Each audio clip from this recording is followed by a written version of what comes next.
దేవునికి స్తోత్రము. ప్రభు పేరిట మీ అందరికీ వందనాలు.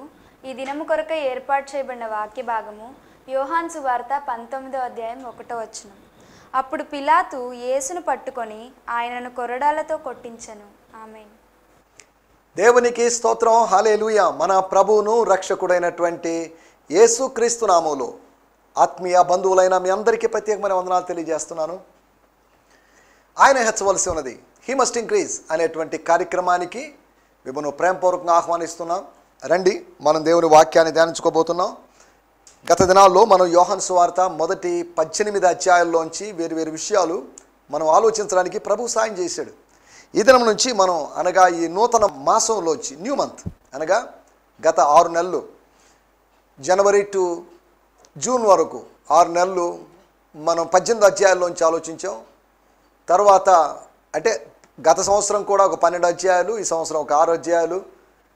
ఇప్పుడు ఈ సంవత్సరంలోని 7వ అధ్యాయం, 7వ మాసంలో జూలై నెలలో మనం 7వ అధ్యాయాన్ని అనగా 2021వ సంవత్సరంలోని 7వ అధ్యాయాన్ని మనం ధ్యానించుకోబోతున్నాం. అనగా యోహాను సువార్త 19వ అధ్యాయం.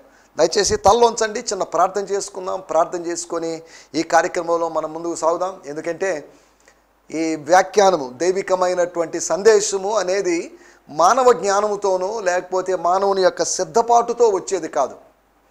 అలాగనే మానవుని యొక్క సిద్ధపాటు, ప్రసంగికుని యొక్క సిద్ధపాటు అవసరం లేదని కాదు, కానీ సిద్ధపాటు కావాలి, జ్ఞానం కావాలి. అన్నిటికీ మించినటువంటి దేవుని కృప ఎంతగానో అవసరం. కనుక మనం దేవుని కృప మీద ఆధారపడ్డాము, లేకపోతే కృప మీద ఆధారపడబోతున్నాం అన్నానికి గుర్తుగా కృపాసనాన్ని ధైర్యంగా సమీపిస్తున్నాం.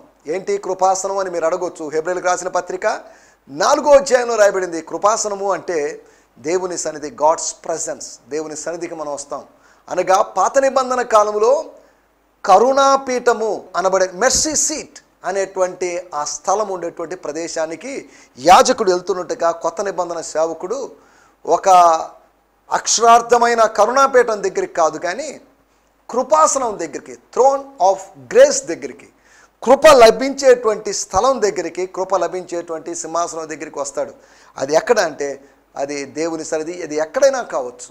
నువ్వు ఉన్న చోటు, లేకపోతే ఈ స్టూడియోలోనో, లేకపోతే వీధుల్లోనో, నువ్వు ప్రయాణించే బస్సులోనో, కారులోనో, ట్రైన్లోనో, ఎక్కడైనా కావచ్చు. సరే, దయచేసి స్థలంలోంచండి, చిన్న ప్రార్థన చేసుకుందాం. పరిశుద్ధుడమైన మా దేవా, మీకు వందనాలు చెల్లిస్తున్నాం. నువ్వు ఎంతైనా నమ్మదగిన వాడివి. గత 6 నెలలు మీరు మమ్మల్ని కాపాడారు, మీకు వందనాలు చెల్లిస్తున్నాం. మా దేశంలో, రాష్ట్రంలో క్లిష్టమైన పరిస్థితులు ఉన్నప్పటికీ కూడా మా ప్రియుల్లో అనేకులు రోగబాధితులై ఉన్నారు. అంతేకాకుండా ఈ లోకాన్ని విడిచిపెట్టిన వాళ్ళు కూడా ఉన్నారు. అయినప్పటికీ ప్రభువా, మమ్మల్ని సజీవులుగా నిలిపి నీ సాక్షులుగా ఉంచాలనేది మీ యొక్క నిత్య సంకల్పమైంది. అందును బట్టి మీకు వందనం చెల్లిస్తున్నాం. ఈ సమయంలో ఈ మాటలు వినడానికి తమ అమూల్యమైన సమయాన్ని కేటాయించిన వారిని బట్టి మీకు వందనం చేస్తున్నాం. వారి పనులని పక్కన పెట్టి మీ వాక్యం మీద వారు శ్రద్ధ కలిగి ఉంటుండగా, వారు మీ వాక్యం వినడానికి సిద్ధపడుతుండగా వారిని మీరు దర్శించమని అడుగుకుంటున్నాం. మీ దాసుడు బలహీనుడు, నోటి మాంద్యం కలిగిన వాడు ప్రభువా, మీ దాసుని మీరు జ్ఞాపకం చేసుకోమని అడుగుకుంటున్నాం. మమ్మల్ని అందరినీ మీ చేతిలో సమర్పిస్తున్నాం. ఈ సమయంలో మాతో మాట్లాడమని, బలపరచమని మా ప్రభువును ప్రియరక్షకుడైనటువంటి యేసుక్రీస్తు నామములోనే ప్రార్థించడుగుతున్నాం పరమ తండ్రి. ఆమేన్, ఆమేన్. దేవుని స్తోత్రం. మరొకసారి మీకు ప్రత్యేకమైన వందనాలు తెలియజేస్తున్నాను. ఎవరైనా దేవుని సేవకులు ఈ కార్యక్రమాన్ని చూస్తున్నట్లయితే వారికి ప్రత్యేకమైనటువంటి అభినందనలు. మీ స్నేహితులకి లేకపోతే మీ సంఘస్థులకి కార్యక్రమాన్ని పరిచయం చేయండి. లేదు అంటే ఈ యూట్యూబ్ లింక్స్ వారికి పంపించాల్సిందిగా కోరుతున్నాం. దయచేసి జ్ఞాపకం చేసుకోండి. శాంతి టీవీ నెల్లూరు అనేటువంటి యూట్యూబ్ ఛానల్ని నేడే సబ్స్క్రైబ్ చేసుకొని దాని పక్కన ఉండే బెల్ ఆ సింబల్ని లేకపోతే గంట సంకేతాన్ని మీరు నొక్కినట్లయితే మీకు నోటిఫికేషన్లు ఆటోమేటిక్గా అందించబడతాయి. అంతేకాకుండా జిఎంసి సంతోష్ నెల్లూరు అనేటువంటి ఛానల్ మీరు సబ్స్క్రైబ్ చేసుకున్నట్లయితే యోహాను సువార్తలోని గత సందేశాలు అనగా యోహాను సువార్త 1వ అధ్యాయం నుంచి 12వ అధ్యాయం దాకా ఉన్నటువంటి సందేశాలు 366 సందేశాలు ప్రతిరోజు రాత్రి 8 గంటలకు అప్లోడ్ చేయబడుతున్నాయి. కనుక ఆ ఛానల్ కూడా మీరు దర్శించాల్సిందిగా లేకపోతే సబ్స్క్రైబ్ చేయాల్సిందిగా మిమ్మల్ని ప్రేమపూర్వకంగా కోరుతున్నాం. రండి, మనం దేవుని వాక్యాన్ని ధ్యానించుకుందాం. మన ధ్యానం నిమిత్తమై యోహాను సువార్త 19వ అధ్యాయము 1వ వచనము. Gospel according to John 19th chapter verse 1. స్తోత్రం. అప్పుడు పిలాతు యేసును పట్టుకొని ఆయనను కొరడాలతో కొట్టించెను. Then Pilate therefore took Jesus and had him beaten with whips అని రాయబడింది. దేవునికి స్తోత్రం. అలాగే మన వాడుక భాషలో కూడా మనం చూసినట్లయితే ఇలా రాయబడింది, ఆ తరువాత పిలాతు యేసును తీసుకుని వెళ్ళి కొరడాలతో కొట్టించాడు. ఈ సంగతులు జరిగిన తర్వాత, లేకపోతే కొంత సమయం తర్వాత, లేదా అటు పిమ్మట, లేదు అంటే అప్పుడు జరిగినటువంటి విషయం, అనగా 18వ అధ్యాయము చివరి వరకు జరిగినటువంటి సంఘటనలు. అనగా పిలాతు జనసమూహాన్ని సంతోషపరచడానికి, జనసమూహాన్ని కలుసుకోవడానికి వెళ్ళినప్పుడు, అనగా యేసు సత్యము అనగా ఏమిటి అనేటువంటి పిలాతు ప్రశ్నకు సమాధానం ఇవ్వబోతున్నటువంటి సందర్భం, వాళ్ళందరూ కేకలు వేస్తున్న సందర్భం, మాకు యేసు వద్దు, యేసు మాకు అవసరం లేదు, యేసును చంపండి, సంహరించండి, సిలువ వేయండి, యేసు మాకొద్దు, యేసుకు బదులుగా మాకు బరబ్బా కావాలి, బందిపోటు దొంగ కావాలి, ఒక నేరస్తుడు కావాలి, ఒక దుర్మార్గుడు కావాలి, దేవుని కుమారుణ్ణి కాదనుకొని ఒక దుర్మార్గుణ్ణి కోరుకుంటున్నటువంటి సందర్భం. సరే, అతనితో లేకపోతే బరబ్బాతో వారు ఏం చేశారు ఏంటి అనే విషయాలకు మనం వెళ్ళలేదు, కానీ అక్కడ ఏం జరిగినట్టుగా కూడా లేదు, అవి పరిశుద్ధాత్మ దేవుడు ప్రస్తావించలేదు. నువ్వు ఎవరితో ఎలా డీల్ చేస్తున్నావు అనేది ప్రాముఖ్యం కాదు, కానీ యేసుతో నీ వ్యవహారం, యేసుతో నీ ట్రాన్సాక్షన్, యేసుతో నీ లావాదేవీలు ఎలా ఉన్నవి అనేది ప్రాముఖ్యం. పరిశుద్ధాత్ముడు ఆ రిలేషన్స్ని లేకపోతే ఆ లైన్స్ని క్లియర్ చేయడానికి, నీకు యేసుకు ఉన్నటువంటి లైన్ క్లియర్ చేయడానికి, నిన్ను యేసుని కలపడానికి, నీకు యేసుకు మధ్యలో వంతెన వేయడానికి పరిశుద్ధాత్ముడు సహాయం చేస్తాడు. అదేంటండి పరిశుద్ధాత్ముడి పని? ఇంజనీరింగ్ పనా, లేకపోతే బిల్డింగ్స్ లేకపోతే కన్స్ట్రక్షన్ చేసే పనా, లేదంటే వంతెనలు వారధులు వేసే పని అంటే కాదు. నేను ఆత్మీయంగా మాట్లాడుతున్నాను. పరిశుద్ధాత్ముడు చేసేటువంటి పని ఒక చిన్న ఉదాహరణ మీకు జ్ఞాపకం చేస్తాను. ఆదికాండము 24వ అధ్యాయంలో మనం గమనించినట్టయితే ఎలియాజరు వెళ్ళాడు. అంతకుముందు రిబ్కా అనేటువంటి ఆమె ఉంది అనే సంగతి తెలుసు, కానీ ఈ ఎలియాజరు వెళ్ళి రిబ్కాని తీసుకొని వచ్చి ఇస్సాకు దగ్గరికి తీసుకొచ్చాడు. ఇస్సాకుతో కలిపిన సందర్భం మనకు తెలుసు. సరే, ఈ పోలికల్లోకి వాటిలోకి వెళ్ళలేదు. ఇస్సాకు యేసు గుర్తుగా ఉందని, రిబ్కా సంఘానికి గుర్తుగా ఉందని, లేదా విశ్వాసకి గుర్తుగా ఉందని, ఎలియాజరు పరిశుద్ధాత్మకు గుర్తుగా ఉన్నాడని ఇలా చెప్పుకుంటూ వస్తుంటారు బైబిల్ పండితులు. వాటిలోకి మనం వెళ్ళలేదు, కానీ మన పాయింట్ ఏంటంటే మనల్ని కలపడానికి, యేసుతో కలపడానికి, యేసుతో చేయి కలపడానికి, యేసుతో సమాధానపరచడానికి, యేసుతో రికన్సైల్ చేయడానికి, యేసుతో సమాధానపరచడం అంటే దేవునితో సమాధానపరచడం, అదే ministry. That's a ministry of reconciliation అన్నారు 2వ కొరింథీ పత్రిక 5వ అధ్యాయంలో అపోస్తలుడైన పౌలు. వారికి అప్పగించబడిన మినిస్ట్రీ ఏంటంటే ఎక్కడ సంబంధాలు తెగిపోయాయో, ఎక్కడ రిలేషన్స్ బ్రేక్ అయిపోయినాయో, ఎక్కడ తీగలు తెగిపోయాయో, ఎక్కడ లూజ్ కనెక్షన్స్ ఉన్నాయో వాటన్నిటినీ సరిచేయడము ఆత్మ సంబంధంగా పౌలు యొక్క పని. దైవజనులందరి పని కూడా అదే. సంసారాలని కట్టడం దైవజనుల యొక్క పనే, కానీ కోల్చడమో విడగొట్టడమో కాదు వారి పని అనే సంగతిని మీకు గుర్తు చేస్తున్నాను. సరే, దేవునికి స్తోత్రం, హల్లెలూయా. మనం ఇక్కడ ఆలోచిస్తున్న విషయాల్లో ఇవన్నీ జరిగిన తర్వాత, అనగా 18 అధ్యాయాల్లో లేదా 18వ అధ్యాయంలో 3 విధాలైనటువంటి తీర్పులు. ఒక తీర్పు ఇంకా పూర్తి కాలేదు. ఇదేంటంటే 3 తీర్పులు ఏంటి? మనుషులందరూ ఒక్కసారి చనిపోవాలి, తర్వాతే కదా తీర్పు, తర్వాతే కదా నిత్యత్వం, తర్వాతే కదా పరలోకము లేకపోతే నరకం. వాస్తవాలే, కానీ యేసుకు జరిగినటువంటి తీర్పులు, ఒకటి అన్నా దగ్గర తీర్పు జరిగింది, రెండోది కయపా దగ్గర తీర్పు జరిగింది, మూడోది పిలాతు దగ్గర తీర్పు జరిగింది, ఇంకా చెప్పాలంటే జరుగుతూ ఉంది. 18వ అధ్యాయం ఆరంభంలో వారు తోటలో ప్రవేశించారు. తర్వాత మధ్య భాగం నుంచి వారు కోటలో ప్రవేశించారు. తోటలో నుంచి కోటలోకి జరిగిన ప్రయాణం అది. అనగా తోటలో నుంచి పిలాతు కోటలోకి, లేకపోతే తోటలో నుంచి గెత్సెమనే తోటలోంచో, లేకపోతే ఒలీవల తోటలోంచో యేసు ప్రభు వెళ్ళిన ప్రార్థనా తోటకి, కెద్రోను వాక్ అవతల ఉన్నటి తోటకి, ఆ తోట నుంచి అన్న లేకపోతే కయప, లేదు అంటే పిలాతు కోటలోకి జరిగినటువంటి ప్రయాణాన్ని మనం ఈ అధ్యాయంలో చూస్తున్నాం. ఈ ప్రయాణం ముగియలేదు.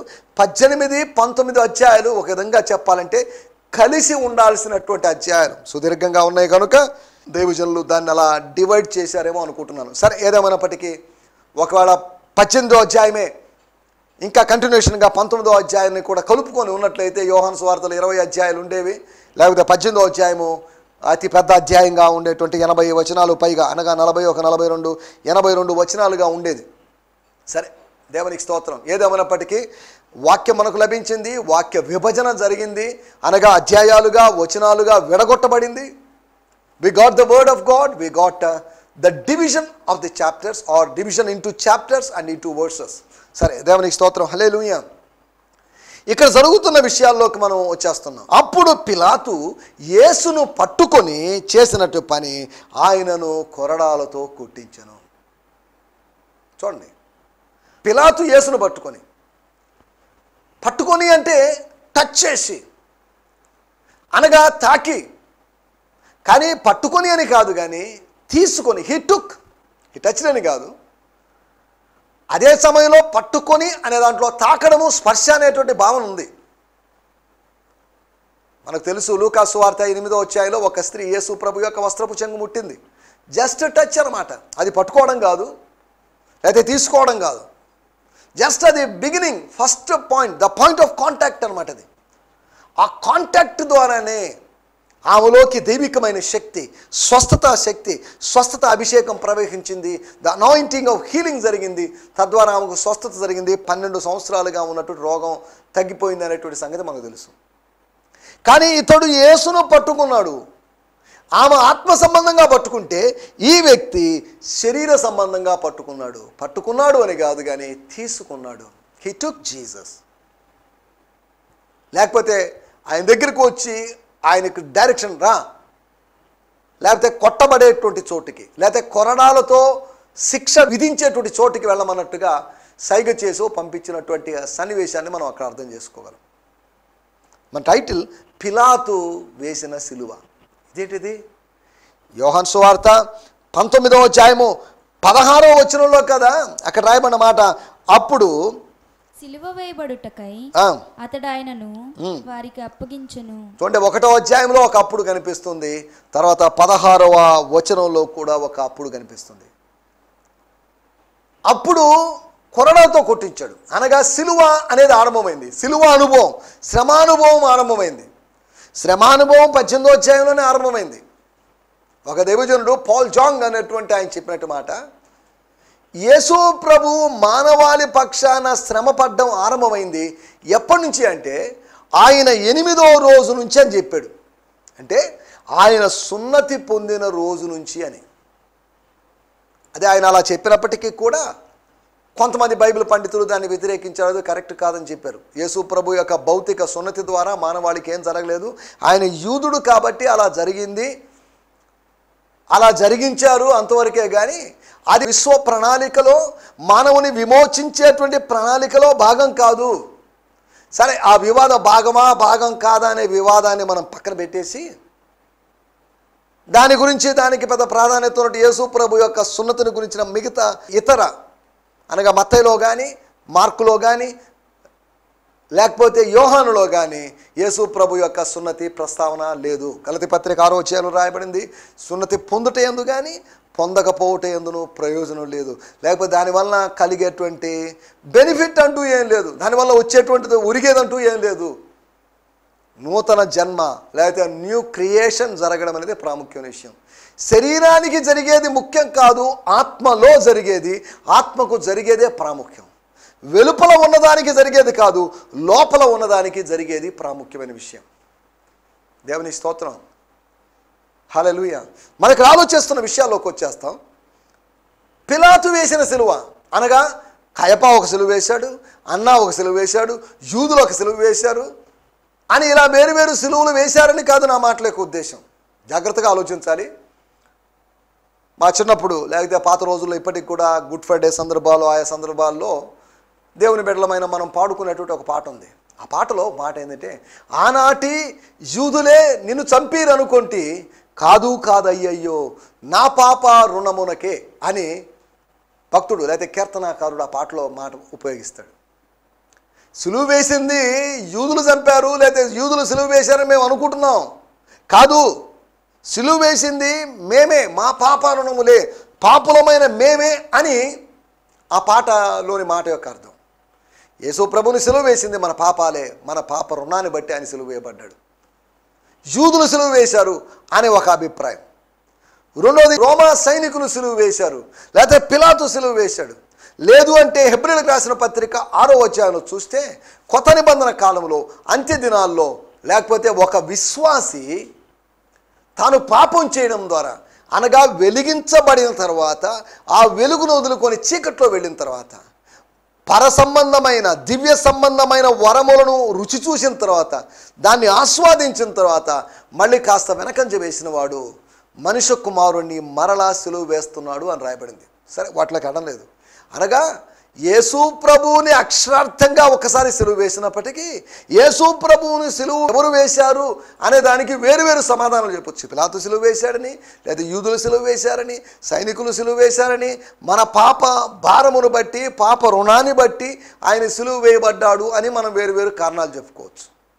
సరే, ఏదేమైనప్పటికీ మనం ఇక్కడ ఆలోచిస్తున్న మాట, అతడు అప్పగించాడు అనగా ఆర్డర్ ఇచ్చాడు, ఆయన కమాండ్ ఇచ్చాడు. అధికార స్థానంలో ఉన్నాడు కనుక, అధికార పీఠం మీద కూర్చోగలిగిన అర్హత ఉంది కనుక ఆయన చెప్పాడు, ఓకే ఇక తీసుకోమండి, నీకు లాభం లేదు, చాలాసేపటి నుంచి ఈ వాదన జరుగుతుంది. యోహాను సువార్త 18వ అధ్యాయంలో అన్నా కయప పక్కన పెట్టినా కానీ ఈ పిలాతు దగ్గర జరిగినటువంటి ఇన్సిడెంట్ చాలా పెద్ద ఇన్సిడెంట్గా ఒక సువార్తలో, అనగా గాస్పల్ ఆఫ్ నికోడెమస్, అనగా నికోదేము సువార్త అని చెప్పబడినటువంటి అప్రమాణిక సువార్త, అనగా అపోక్రిపల్ గాస్పల్లో చెప్పబడింది. వాటిలోకి మనం వెళ్ళలేదు.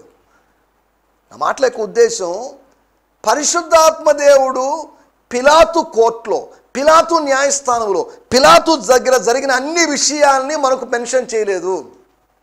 కాబట్టి పరిశుద్ధాత్ముడు ఏదైతే 18వ అధ్యాయము, అనగా యోహాను సువార్త 18, 19 అధ్యాయంలో ప్రస్తావించాడో అది సరిపోతుంది. దాంట్లోంచే మనం ఎన్నో పాఠాలు నేర్చుకోవచ్చు. మనకు లభించిన దానిని బట్టే క్రమంగా నడుచుకుందాము.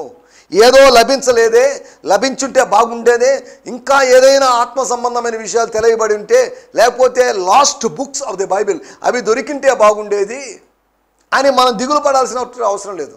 లభించిన దాన్ని బట్టే మనం క్రమంగా నడుచుకుందాం. క్రమంగా నడుచుకోవడానికి కావలసినవి మనకు పరిశుద్ధాత్ముడు అందుబాటులో అవైలబుల్గా ఉంచాడు.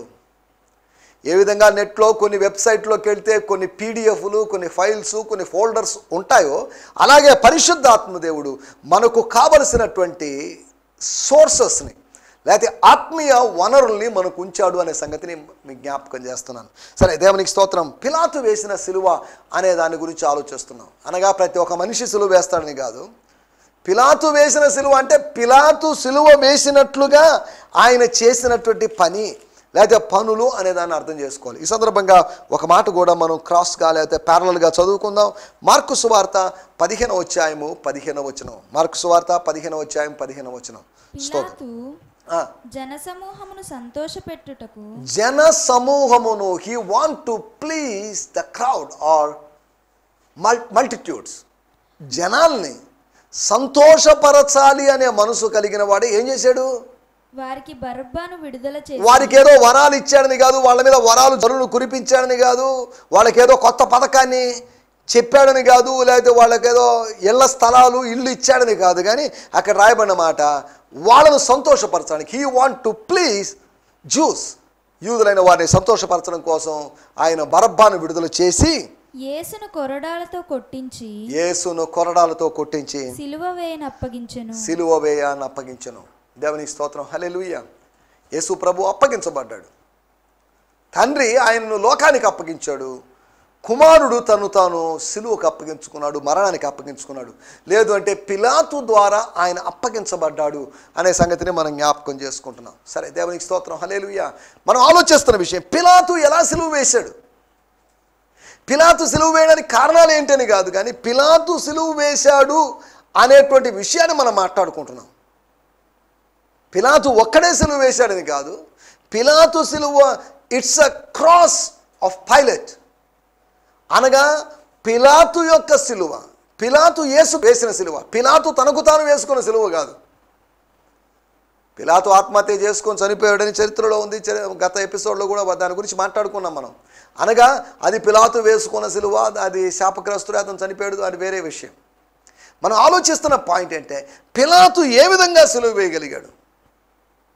ఒకటి, నంబర్ 1, మొదటి వచనంలో మనం గమనించినట్లయితే, అప్పుడు పిలాతు యేసును పట్టుకొని ఆయనను కొరడాలతో కొట్టించెను. They flagged him. ఫ్లాగింగ్ చేశారు, అనగా కొరడాలతో కొట్టించాడు. యోహాను సువార్త 2వ అధ్యాయం 15వ వచనంలో కొరడాలు చేసిన వాడు కొరడాలతో కొట్టించుకున్న పరిస్థితి, అనగా 39 కొరడా దెబ్బలు తిన్నాడు. యూదుల లెక్క ప్రకారం 39, 40 కొట్టారంటే ఇక 40 కొట్టకూడదు, 39 కొట్టాలి, అనగా 39 కొడితే మళ్ళీ కొట్టే అవకాశం ఉంది అనే ఉద్దేశంతో 40 కొడితే ఇక మీదట కొట్టకూడదు అనేది వాళ్ళ ఉద్దేశం. కొరడాలతో కొట్టించాడు. నేరము ఎరుగని యేసు, నేరము చేయని యేసు. తీర్పు పూర్తి కాక ముందుగానే శిక్ష. ఎక్కడైనా తీర్పు అయిపోయిన తర్వాత శిక్ష ఉంటుంది. ఐపీసీ సెక్షన్ 316 ప్రకారం ఇలాగనే న్యాయస్థానం తీర్పు ప్రకటిస్తే పోలీస్ స్టేషన్ వాళ్ళు శిక్షను అమలు చేస్తారు. కానీ ఇదేదీ లేకుండా డైరెక్ట్గా తీర్పు జరుగుతుండగానే యేసు ప్రభువుకి శిక్ష విధించారు, అన్యాయపు శిక్ష. ఒక నేరస్తుడు కాని వ్యక్తికి, నేరస్తుడికి పడిన శిక్ష పడడం విచారకరమైన విషయం. ఈ రోజులో నేరస్తులు తప్పించుకోబోతున్నప్పుడు నిర్దోషులు శిక్షించబడడం విచారకరమైన విషయం. ఆనాడు జరుగుతున్నట్టుగా ఈరోజు కూడా జరుగుతుంది. నిర్దోషి అయిన యేసు నేరస్తుడిలా శిక్ష అనుభవించాడు, కానీ దోషి అయినటువంటి నేరస్తుడైనటువంటి బరబ్బా విడిపించబడ్డాడు. చూడండి ఎంత విచిత్రంగా ఉందో, పరిస్థితులు ఎలా తారుమారవుతున్నాయో అన్నటువంటి సంగతిని మనం జ్ఞాపకం చేసుకోవాలి. ఒకటి, నంబర్ 1, శిక్షించడం ద్వారా, కొరడాలతో కొట్టించడం ద్వారా, 39 దెబ్బలను వేయించడం ద్వారా. ఈ కొరడాలతో కొట్టించడం అంటే కష్టమైన పని. బైబిల్ పండితులు, చరిత్రకారులు చెప్పిన విషయం ఏంటంటే, ఒక మనిషి 39 కొరడాల దెబ్బల తర్వాత బతకడం కష్టమట. ఒక్కసారి ఆ కొరడా అంచుల్లోకి మనం చూడడానికి వెళ్తే, ఆ కొరడా అంచుల్లో గాజు పెంకులు లేకపోతే ఇనుప మేకులు ఇటువంటి వాటితో లేకపోతే ఎముకల ముక్కలతో తయారు చేయబడి వాడిగా కూసిగా ఉండేటువంటి ఆ ఎడ్జెస్ దానికి ఉంటాయి.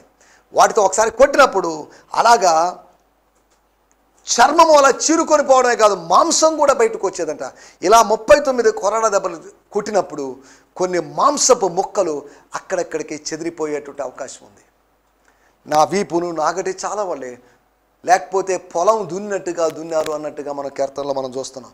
ఒకటి, శిక్షించడం ద్వారా ఆయన్ను సిలువ వేసినట్టుగా, సిలువ అనుభవానికి, సిలువ సమానమైనటువంటి అనుభవానికి పిలాతు గురి చేసినట్లుగా మనం చూస్తున్నాం. రెండో విషయాన్ని నేను మీకు జ్ఞాపకం చేస్తాను. ఇదే అధ్యాయము 2-3 వచనాల్లో సైనికులు ముండ్లతో కిరీటం అల్లి ఆయన తల మీద పెట్టి ఊదారంగు రాయల్ ప్రిస్ట్ అన్నట్టుగా, లేకపోతే రాయల్టీని సూచించేటువంటి ఆ క్లాత్స్ని వేశారు, పర్పుల్ క్లాత్స్. ఆయనకు తొడిగించి ఆయన యొద్దకు వచ్చి యూదుల రాజా శుభమని చెప్పి ఆయనను అరచేతులతో కొట్టిరి. రెండో విషయం, సైనికులను ఏమాత్రం అడ్డుకోలేదు. యోహాను సువార్త 18వ అధ్యాయంలో అన్న దగ్గర తీర్పు సమయంలో కూడా ఒక బంట్రోతు దగ్గర నిలిచి ఉన్న బంట్రోతు యేసును కొట్టినప్పటికీ, కాని మాట ఆడుతున్నావు అన్నట్లుగా కొట్టినప్పుడు, ప్రధాన యాజకుడితో ఇలా మాట్లాడుతున్నావా, ఇలా మాట్లాడే విధానం ఇదేనా అని అన్నప్పుడు, అతను కొట్టినప్పుడు ప్రధాన యాజకుడు మౌనంగా ఉన్నాడు. ఇక్కడ పిలాతు మౌనంగా ఉన్నాడు. శిక్ష విధించేవాడు శిక్ష విధించడానికి అనుమతి ఇచ్చినప్పుడు ఈ మధ్యలో జోక్యం చేసుకున్న కొంతమంది వ్యక్తులు, సైనికులు. ఎంత విచారకరమైన పరిస్థితి. చట్టాన్ని అధిపతులు ఎదుటే, అధికారులు ఎదుటే, ఉన్నతమైనటువంటి అధికారులు ఎదుటే చేతుల్లోకి తీసుకుంటున్నటువంటి సైనికులను మనం ఇక్కడ చూడగలం. ఇదెంతో విచారకరమైన విషయం. సరే, దేవునికి స్తోత్రం, హల్లెలూయా. మనం ఆలోచిస్తున్న విషయాలు, ఒకటి శిక్షించడం ద్వారా ఆయన సిలువ అనుభవానికి గురి చేశాడు. రెండోది సైనికులను అడ్డుకోకపోవడం వలన, ఆపండి, ఇప్పటి వరకే 39 కొరడా దెబ్బలు అయిపోయినాయి కదా, మళ్ళీ ఎందుకు ఈ ముళ్ళ కిరీటం, మళ్ళీ ఎందుకు ఊదారంగు వస్త్రం, ఏంటి అవమానం, ఏంటి చిత్రహింస, ఏంటి 3rd డిగ్రీ. ఆయన చేత ఏదో చెప్పించాలని వాళ్ళు ప్రయత్నం చేస్తున్నారని కాదు, వాళ్ళు చెప్పించలేరు. ఆయన చెప్పాలనుకుంది చెప్పేశాడు.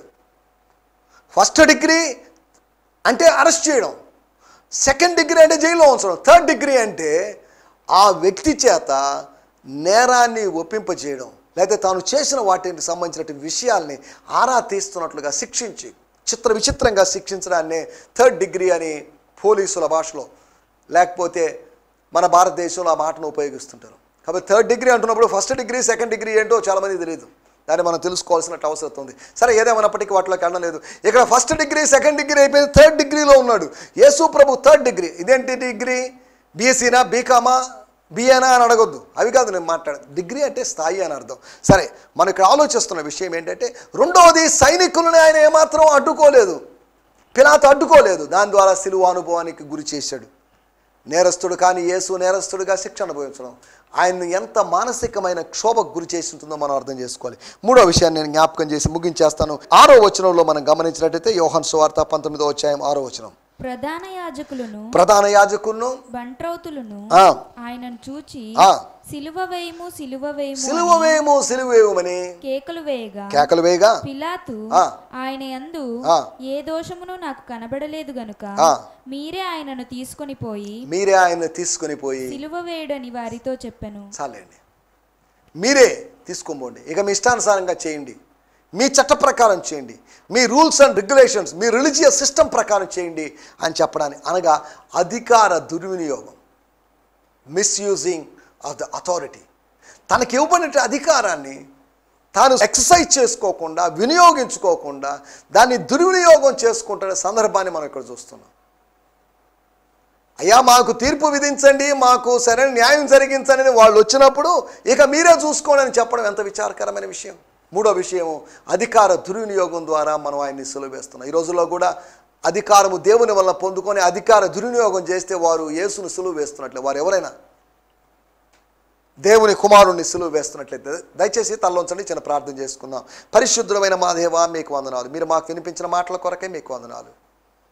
పిలాతు వేసిన సిలువ, మేము కూడా పిలాతుల్లాగా సిలువ అనుభవానికి నిన్ను గురి చేసేవాళ్ళుగా ఉన్నాం. శిక్షించడం ద్వారా, మానసిక శిక్ష, ఆత్మీయ శిక్షకు గురి చేయడం ద్వారా, ఆ సైనికులను కొందరిని అడ్డుకోకపోవడం వల్ల, అంతేకాకుండా అధికార దుర్వినియోగం వల్ల మేము సిలువ అనుభవానికి నిన్ను గురి చేస్తున్నామని, నేను బాహాటంగా రెండవ మారు సిలువ వేస్తున్నటువంటి, సిలువకు అప్పగిస్తున్న అనుభవాల్లోకి వస్తున్నామని మేము పశ్చాత్తాపడుతూ మీ సన్నిధానానికి వస్తున్నాం. మీరు మాకు నేర్పించిన పాఠాల కొరకే మీకు వందనం చెల్లిస్తూ యేసు క్రీస్తు నామములోనే ప్రార్థించగలుగుతున్నాం తండ్రి. ఆమేన్, ఆమేన్. దేవుని స్తోత్రం. మీ అందరికీ వందనాలు. ప్రభు చిత్తమైతే మరొక ఎపిసోడ్లో కలుసుకుందాం. హల్లెలూయా, స్తోత్రం. ఈ సందేశము మీకు ఆశీర్వాదకరంగా ఉందని నమ్ముచున్నాము. ప్రార్థనా అవసరతల కొరకు మమ్మల్ని సంప్రదించవలసిన మా చిరునామా గిద్యోన్ మిషన్ చర్చ్, 6వ వీధి, శాంతినగర్, నెల్లూరు 4, ఆంధ్రప్రదేశ్. పిన్ 524004. మా ఫోన్ నంబర్లు 7036443613 మరి ఒక నంబర్ 9392293010. మా ఈమెయిల్ ఐడి gfihmi2015@gmail.com. దేవుడు మిమ్మును ఆశీర్వదించునుగాక. ఆమేన్.